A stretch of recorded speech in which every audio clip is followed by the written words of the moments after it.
brought to you by Palvi Agrico. आता शेतीसाठी जे काही लागणार ते घरपोच मिळणार, तेही मोबाईलच्या एका क्लिकवर. दादा वेळ कधी चुकवत नव्हते, पण त्या दिवशी नियतीने मात्र वेळ चुकवली. दादा माझ्यापेक्षा वयानं मोठे होते, अनुभवानेही मोठे होते. मी माझा मोठा भाऊ गमावलाय. आपको दिया हुआ वादा कभी नहीं तोड़ेंगे, आपकी विरासत को हर दिल से जोड़ेंगे.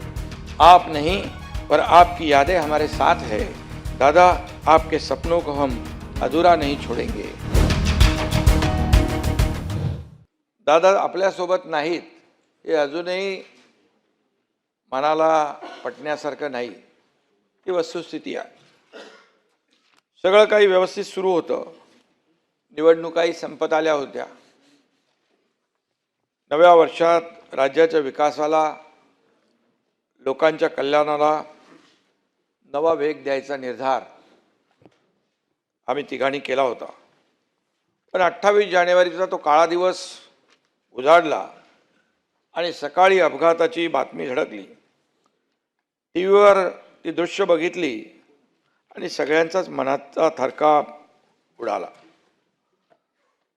दादांवर प्रेम करणाऱ्यांवर आबाळा एवढं दुःख कोसळलं. कितीतरी वेळा कुणाचाच या बातमीवर, माझाच काही, कुणाचाच या बातमीवर विश्वास बसत नव्हता. प्रत्येकाच्या डोळ्यात अश्रू होते, मनात दुःख होतं. दादा वेळ कधी चुकवत नव्हते, पण त्या दिवशी नियतीने मात्र वेळ चुकवली. लाख गेले तरी चालतील, पण लाखांचा पोशिंदा जगला पाहिजे असं आपण नेहमी म्हणतो. पण त्या दिवशी सभापती महोदय अगदी विपरीत घडलं. लाखांचा पोशिंदा गेला. दादांचं नाव अजित होतं, पण नियतीसमोर ते जिंकू शकले नाहीत. दादा लाखो त्यांच्या कार्यकर्त्यांना, अनुयायांना, त्यांच्यावर प्रेम करणाऱ्यांना अनाथ करून गेले. ही मात्र वस्तुस्थिती आहे. यामध्ये मी एवढंच म्हणेन, बिछड़ा कुछ इस अदा से कि रुत ही बदल गया. बिछड़ा कुछ इस अदा से कि रुत ही बदल गया. एक इंसान सारे शहर को ही वीरान कर गया. या दुर्घटनेनं पवार कुटुंबियांवर काळाने घाला घातला. दुःखाचा डोंगर कोसळणं म्हणजे काय असतं हे मी स्वतः देखील अनुभवलंय. माझी 2 मुलं अपघातात मी गमावली, त्यावेळी मी दुःख पाहिलंय. त्यामुळे सुनेत्राताई, पार्थ, जय आणि एकूणच पवार कुटुंबियांच्या दुःखाची आपण सगळेच कल्पना करू शकतो. माझे गुरुवर्य धर्मवीर आनंद दिघे साहेबांना सुद्धा मी अपघातातच गमावलं आणि त्यावेळी देखील दुःख काय असतं हे मी पाहिलंय. साहेबांवर प्रेम करणाऱ्या लाखो लोकांची काय अवस्था झाली तेही पाहिले, कारण तेही अचानक निघून गेले. त्यामुळे दादांवर अतोनात प्रेम करणाऱ्या लोकांची वेदना आपण जाणतो. आजही सभागृहातल्या अनेकांच्या डोळ्यात अश्रू आहेत, दुःख आहे. हे दुःख पचवणं दादा आपल्यात नाहीत हे मान्य करणं अवघड नाही तर अशक्य आहे. आपल्या राज्यानं एक अत्यंत कर्तृत्ववान नेता गमावलाय. शब्द आणि वेळेला किंमत देणारा नेता गमावलाय. एक खंबीर, निर्भीड लोकनेता गमावलाय. राजकारणातला दादा माणूस गमावलाय. धडाडीचा आणि दूरदृष्टी असलेला विकास पुरुष गमावलाय. मी आणि देवेंद्रजींनी एक दिलदार मित्र गमावलाय. या सभागृहाने एक शिस्तप्रिय आणि आदर्श मंत्री गमावलाय. जनतेच्या प्रश्नाप्रती तळमळ असलेला लोकप्रतिनिधी गमावलाय. दादा माझ्यापेक्षा वयानं मोठे होते, अनुभवानेही मोठे होते.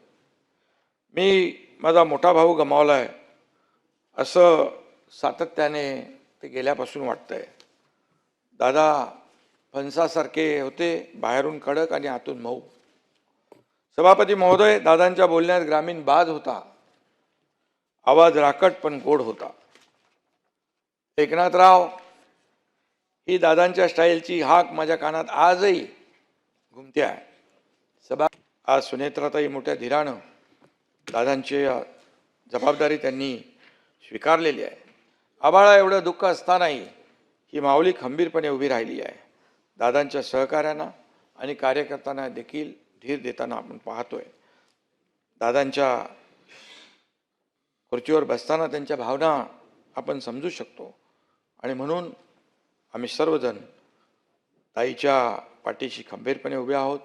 महाराष्ट्राच्या विकासाचं जे स्वप्न दादांनी पाहिलं होतं ते पूर्ण करण्याची जबाबदारी आता आपल्या सर्वांवर आहे. विकास आता लांबणार नाही, महाराष्ट्र आता थांबणार नाही, ही दादांची घोषणा आपण खऱ्या अर्थाने सगळ्यांनी मिळून सत्यात उतरवूया.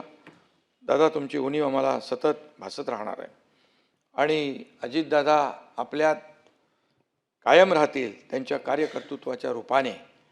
आणि एवढंच मी या प्रसंगी सांगतो आणि दादांना श्रद्धांजली वाहताना मी एवढंच जाता जाता सांगतो, आपको दिया हुआ वादा कभी नहीं तोड़ेंगे, आपको दिया हुआ वादा कभी नहीं तोड़ेंगे, आपकी विरासत को हर दिल से जोड़ेंगे, आप नहीं पर आपकी यादें हमारे साथ है.